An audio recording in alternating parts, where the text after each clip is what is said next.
I've been thinking a lot about evangelism lately, and that's saying something. When I grew up, evangelism was a bit of a taboo subject among many Presbyterians. It felt like the province of slick revival preachers and carnival barkers, not something reserved for us polite Presbyterians.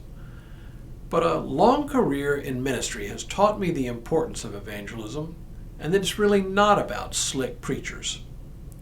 For years now, I have repeated the old saw attributed to D.T. Niles that evangelism is simply one beggar telling another beggar where he found bread.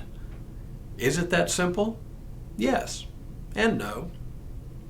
Hello, I'm Stuart Baskin, pastor of First Presbyterian Church of Tyler, Texas, and this is your daily devotional for Thursday, May 18th, 2023. Do a Google search for evangelism and you'll see a lot of sites devoted to strategies for world evangelism, for ways to defend your faith, ways to witness to others.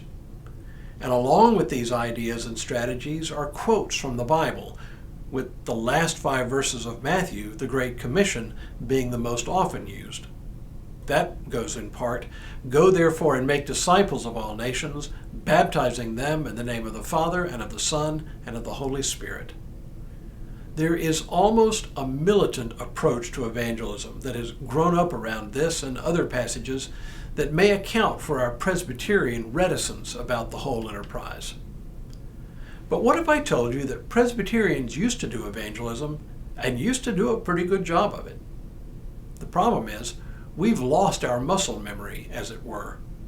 We've forgotten what it is and how to do it, and we think it's simply something we don't do.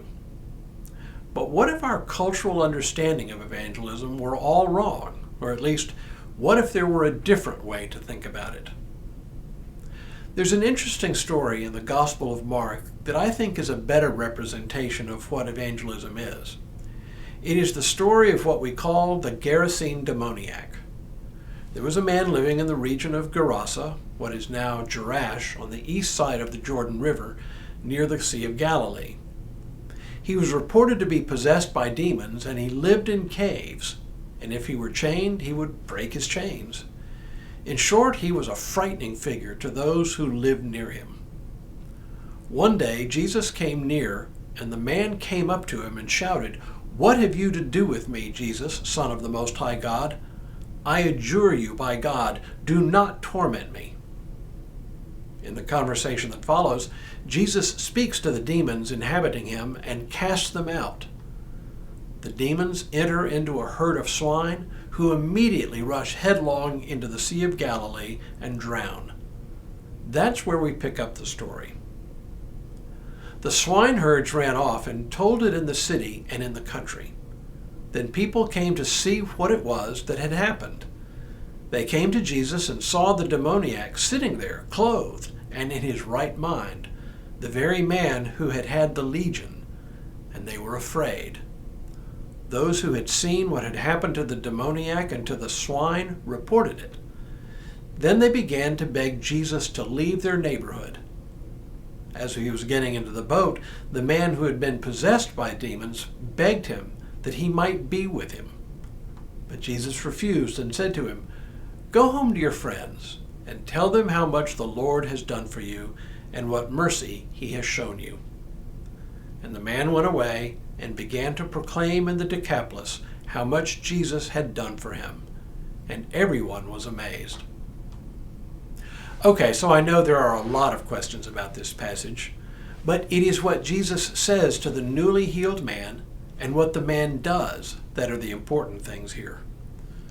Throughout the Gospel of Mark, the usual pattern is that Jesus heals a person and then commands that person to say nothing about it to anyone.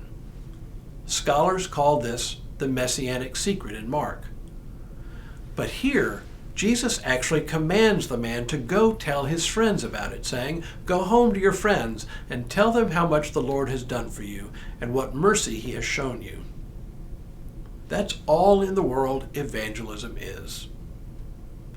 In her book, Unbinding the Gospel, Martha Grace Reese provides a number of different definitions of what evangelism is, but one in particular really resonates me.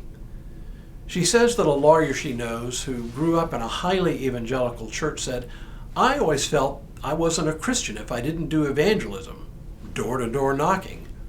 I was in campus ministry. Your success was unofficially based on how many baptisms you performed each year." It never occurred to me, she said, that evangelism was sharing something you enjoy with someone you like. Sharing something you enjoy with someone you like. That sure puts a different spin on it, doesn't it? Turns out, this is exactly what Jesus says to the man. Go tell your friends how much the Lord has done for you. We all have stories of what our faith means to us and what the community of faith means to us.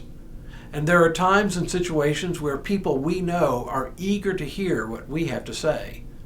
Times when they are in transition. Times when they are emotionally or spiritually stuck. Times when they know they need something but just can't quite figure out what. And you may have exactly what they need. If a friend needed your encouraging words, you wouldn't hold back, would you?